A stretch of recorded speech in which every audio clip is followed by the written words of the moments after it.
Putting your effects pedals in loops is a really good way to keep your tone completely clean and pristine when you're not using that effect.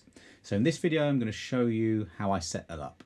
Hi, I'm Dan from onlinebasscourses.com. Now, lots of different bass players use effects in different ways. Some play in bands where it's very effects heavy and they're using them a lot. For me, I play in a lot of different bands where I might need an effect every now and again. So I've kind of got some classic effects there.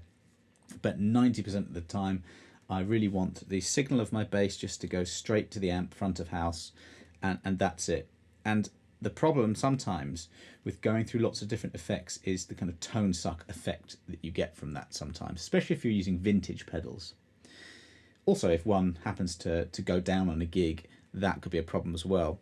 And what I like with these loop kind of pedals, and I'll show you my one in a minute, is that it kind of, if a pedal does go down, it doesn't matter, it's in a loop, you can just switch the loop out and you're back in business. Then that 90% of the time when I am playing without an effect, it's just the same as I would have my amp or my bass going straight into my amp, because there's a true bypass looper. So here it is, I've got a Bright Onion one that I got them to build for me. They're a really great company from here in the UK, Brighton. And just from the top right there, I've got this Cali 76, which tends to be mostly always on, and that's not in the loop. So right here, you've got the Sadowski that's in loop 1. Now, every single loop has got a send and a return, and that's going from the send in and the out into the return, and that's your loop.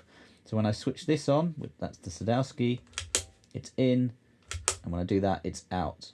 And every single loop has got the same thing. So I've got my envelope there, I've got my overdrive, which sits over there on loop 3, loop 4 I've got the synth, loop 5 I've got this octabass, and the 6th loop I've got the line 6 M5. These 3 knobs you see here are just so that I can blend the bass signal as and when I want, because really that's the thing about bass, is that you really want to retain the low end at all times. So here's the sound of the bass just without any effects apart from this very subtle use of the Cali 76.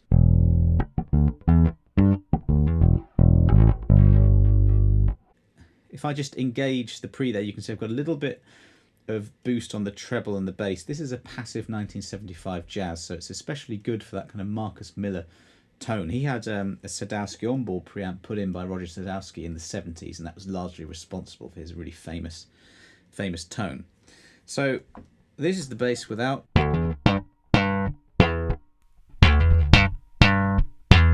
You can hear that little boost that you get there.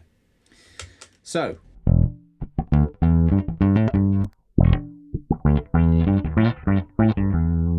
that's my envelope, and that's what you do really. I mean, the only thing is that every single loop that I've got here has one effect pedal, so if I wanted to, I've got to do the old tap dancing thing. But you can get products from the Gig Rig, for example, that can patch different effects in at once, which is amazing. But for my use here, I just want to keep things pretty simple. I can always press 2 if I want.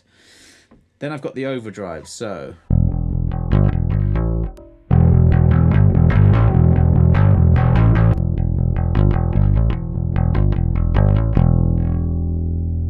the synth pedal, this is one I really don't use this very much at all, and it's a great pedal, but I need to kind of work out actually what it does, because to be honest, I don't really have much of a use for it. I kind of wanted it, if anyone has any recommendations, by the way, for a good synth pedal for kind of, you know, 80s kind of synthy bass tone. You probably get it for this, but I just haven't got round to it. In any case, it sounds like this.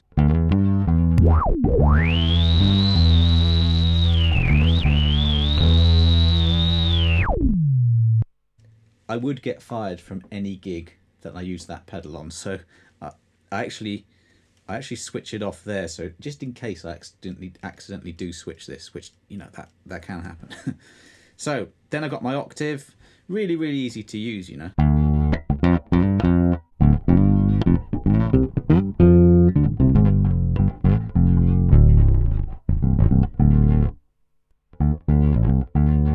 Probably got a bit too much octave right now for that setting, but that's nice and useful. And then here I've got a chorus.